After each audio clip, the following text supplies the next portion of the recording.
Welcome, and today I want to talk about creativity. Now, creativity is super important for our paintings because it brings life, it brings mood, it brings atmosphere, it brings so much to a painting.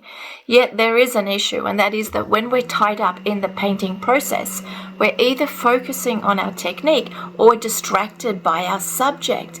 And in both cases, these two things, it hinder our ability to be creative and to be spontaneous, and then we find our paintings too stiff. So this is something that I think that a lot of people feel, so a lot of people get stuck with. How do you unstick it? Welcome to Janine Gallizia Live.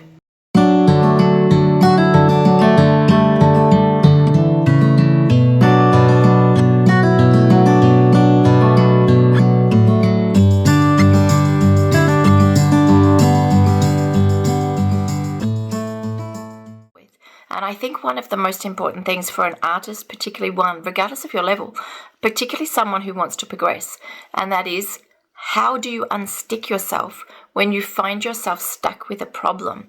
And to be perfectly honest, this is probably one of the main strengths that you need to develop, because otherwise you do get stuck and distracted or preoccupied with problems that maybe you don't really need to be. So when you're painting, whether it be in the very beginning, it's the white sheet, you're scared of the white sheet, putting something on the paper and it's sort of a little bit daunting. Whether it be painting too stiff, whether it be following too much the photo, whether it be not being able to put your own expression, your own ideas, atmosphere, whatever it is, okay, whatever your problematic is, one of the most important tools is actually learning how any problem that you face, absolutely any problem that you face, you're able to understand the problem and move on, and actually progress, rather than just constantly going around in circles and finding that you're just painting the same thing over and over again and getting frustrated regularly, whether it be by one problem or multiple problems, but you actually find it very difficult to break away from this cycle. Now, this happens to everybody, so at the same time, don't feel special if you do get frustrated at times with your paintings. Well, welcome. It's something that happens to everybody. It's also important to understand what this cycle is when it comes to frustration, because you can use it. And when you understand that painting is a path, I know that we all hear it, painting is the journey. It actually is. It sounds a bit wishy-washy, but it actually is, in the sense that you have a progression and you have to accept that it's a progression. If you're looking to go from here to perfect paintings that always work the next day, you're probably going to be disappointed, because it may not, most likely won't happen. However, you can speed up the process.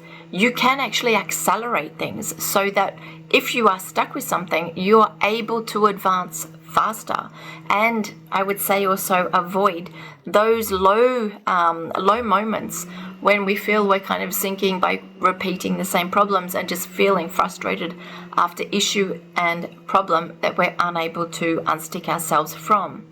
So one of the most important things that I see is that a lot of people want to put themselves in their paintings. They want themselves to be felt. They want their paintings to resemble them. They don't want to copy the subject. They don't want to copy the technique of someone else, and rightly so. But it's hard to learn how to express yourself through painting, because it's actually a process made up of a series of tools. Your choices, the way you use color, the way you use tonal values, the way you compose a subject, the way you focus on different things. Someone may want to go sort of more abstract, and shape may be their thing. Someone else, it's tonal values. Someone else, it's color. Someone else, it's the brushwork, it's effects. Everybody has different ideas. But what I want to do today is I want to just talk about the fact that you are your problem and you are your solution. And as hard as that may actually be to hear, once we understand it, it actually accelerates the entire process. So you always have to come back to you. Don't look outwards to say, it's the fault of the paper. How many times have you heard that? It's the fault of my brush. My brush is old. It just doesn't work anymore.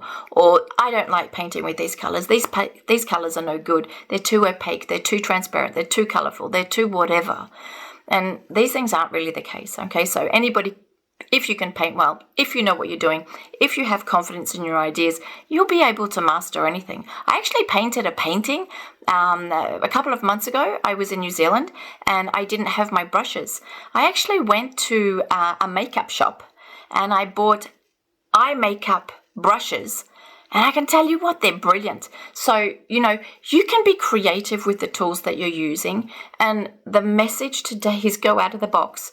The more you put yourself in methods, the more you develop a way of thinking that is the same process over and over again, you're going to get stuck. You're going to end up at some point deciding that this method no longer suits you. You're getting bored of the effect that it gives you, and then you're going to want to move on. So this is an idea that I'm suggesting to you, okay? So to avoid any issues, or when you're feeling stuck, or when you're wanting to progress with your paintings, know that the solution or the problem comes back to you. So you need to look in yourself to understand where the problem is and therefore where the solution is. I spoke about this a little bit a couple of weeks ago, a couple of Wednesdays ago, where we're identifying different issues that you may have. We all have all the time actually, but at a particular moment with your painting. Come back to yourself and ask yourself always the same thing. What are the characteristics that I like in a watercolor? What are the characteristics that I want in my watercolors? Do you want your watercolors to be bright and colorful and dynamic and strong and big and just basically just jumping out at people? Or are you someone who's sort of a little bit more subtle, and you love the different washes, you love different fusing of colors, you love the tonal value richness? Determine what it is that you like, because then you're going to be able to understand what are the ingredients that you're looking for in a painting, and particularly in your own painting. So as always, take a piece of paper, take a pen, and identify what it is that you want. I want my paintings to be transparent. I want my paintings to be subtle. I want my paintings to be this. I want my paintings to be that. And then you need to make the choices that enables you to do these things. So if you're painting too bright, just perhaps reduce the number of colors that you've got in your palette at the time, and just start mixing a little bit more your colors rather than using pure paint. Let's say that your tonal values are not working very light.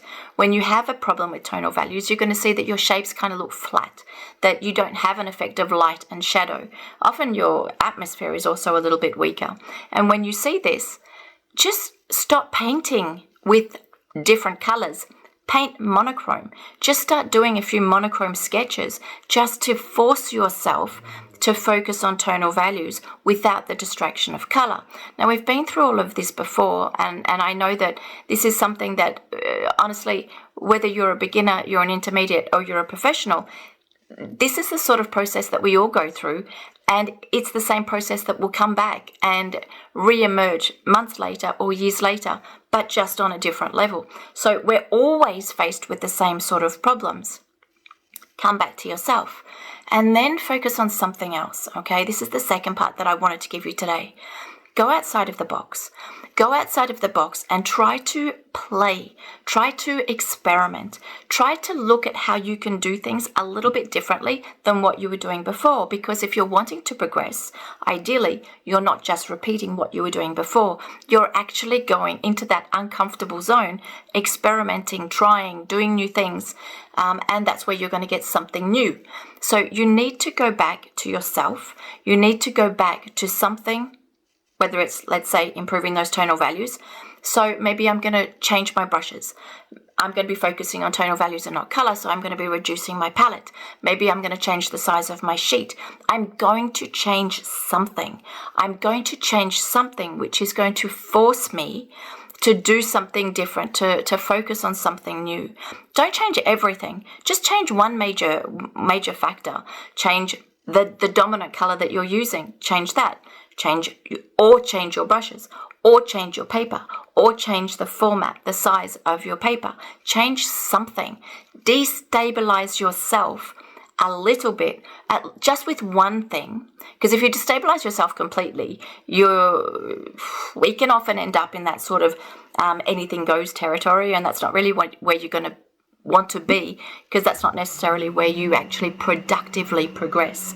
But force yourself at least once a week to try something new and see it as playtime. See it as a time that you are able to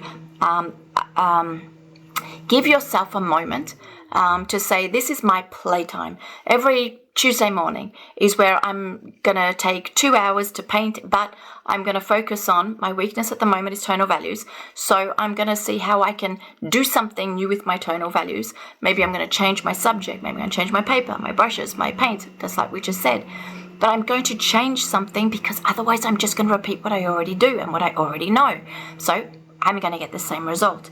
So you need to destabilize yourself a bit, not too much, so that you force yourself into change. And one area that I can tell you is a really good way of doing this is to change the way you do your washes. Because whether you change the construction of your painting, it's a big job. It's not a small factor to change. So I wouldn't go there first. That's something you can do sort of later on. You can change your colors. Okay, that's an easy one. But one thing that you can do is actually change the way you apply the paint to the paper. Not necessarily in the whole painting, but perhaps it's just for the first wash. Maybe you're going to treat your first wash a little bit differently, or you're going to finish your paintings differently.